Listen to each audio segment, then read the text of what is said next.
Okay, so imagine this. A band that started as a total joke. I mean, literally created for a comedy movie. But the parody was so good, so convincing, they accidentally became one of the most beloved rock acts ever. It's an absolutely incredible story how Spinal Tap went from completely fake to completely famous. So it just makes you wonder, right? How does a fake band become a real one? I mean, this whole idea, it just shatters what we think of as real versus parody. How can a bunch of actors pretending to be rock stars actually cross that line and become the real deal? Well, let's get into it. All right, so our story kicks off way back in 1984. A new film comes out, calling itself a rockumentary. And believe it or not, this movie would end up changing music history, all by telling the story of a band that wasn't even real. The whole idea behind the movie, which was called This Is Spinal Tap, was pure satire. It was built to make fun of absolutely everything about the 80s heavy metal scene. You know, the massive egos, the crazy stage props that always went wrong, just the complete absurdity of it all. And this band, Spinal Tap, they were completely made up. They were just the punchline. But, and this is the crucial part, there was a secret ingredient, something that made Spinal Tap totally different from any other fake movie band you've ever seen. This is what changed everything. Okay, so usually when you see a band in a movie, it's all smoke and mirrors, right? The actors are just pretending to play, maybe lip-syncing, while some other musicians are doing the real work off screen. But Spinal Tap? Nope. Not even close. The guys playing the band, Christopher Guest, Michael McKean, and Harry Shearer, were actual, seriously talented musicians.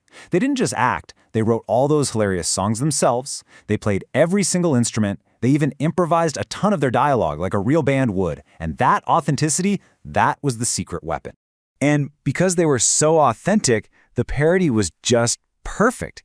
It was so spot on that the line between what was a joke and what was real started to get really blurry really fast. The actual music world started watching this movie, and they saw themselves in it. And their reaction was, well, it was something else. I mean, listen to this. The Edge, the guitarist from U2, one of the biggest bands on the planet, right? He said he actually cried when he first saw it. Why? Because it felt so close to the truth of his own life on the road. That just shows you how ridiculously accurate this so-called parody really was. And he was not the only one. Get this, Ozzy Osbourne, the Prince of Darkness himself, was totally confused. He thought he was watching a real documentary about a real and just super unlucky band. And Steven Tyler from Aerosmith, he was apparently mad because he thought some of the scenes, like the whole tiny Stonehenge prop disaster, were stolen directly from his own band's real-life screw-ups. The movie just burrowed its way so deep into rock and roll culture that it literally invented new slang for it. Even today, if a band is on tour and their gear breaks or they get lost in the hallways of some giant arena, somebody is going to say, "Man, that's a total tap moment."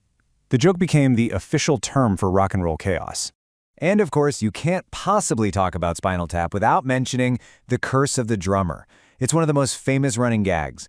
Their drummers just kept, well, dying in the most ridiculous ways imaginable. Spontaneous human combustion? Check.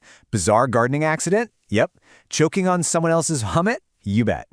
This dedication to their own weird, made-up history was just another stroke of genius that made it all feel so strangely real.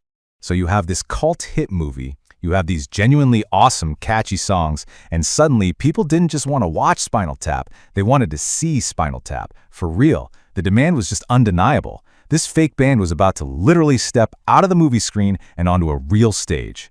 I mean, just look at this trajectory. This is not the career path of a fake band. They dropped a real studio album in '92, Break Like the Wind.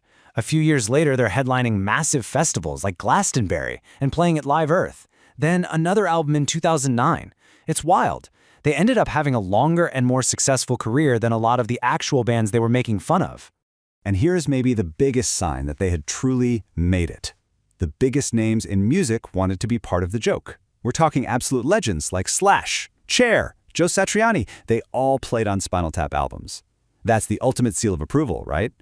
At that point, Spinal Tap wasn't just a parody band. They were colleagues, they were peers. So it all comes down to this. Why? Why did this all work so perfectly? How in the world did a joke band manage to stick around longer and become more famous than so many of the real bands they were spoofing? And the answer, really, is love. It's as simple as that. You see, you can't parody something that well unless you genuinely understand it and, on some level, really love it. The actors and writers weren't just making fun of heavy metal, they had a real affection for it. They were celebrating the silliness, not just mocking it. And that's the magic sauce. That's why the songs are both incredibly funny and, at the same time, are just legitimately killer rock songs. You know, there's that classic scene in the movie, probably the most famous one, where the guitarist shows off his amp because the dials don't stop at 10, they go to 11. It's one louder. And really, that's the perfect metaphor for the band itself. They took the joke and they just turned it up past parody, all the way to 11. So they turned the volume up to 11. And it leaves us with this one last thought, a really interesting question about what artistry even is. By being so dedicated to the joke, by pouring so much real skill and passion into this parody, did Spinal Tap accidentally become more authentic than some of the real artists they were making fun of? It's something to think about.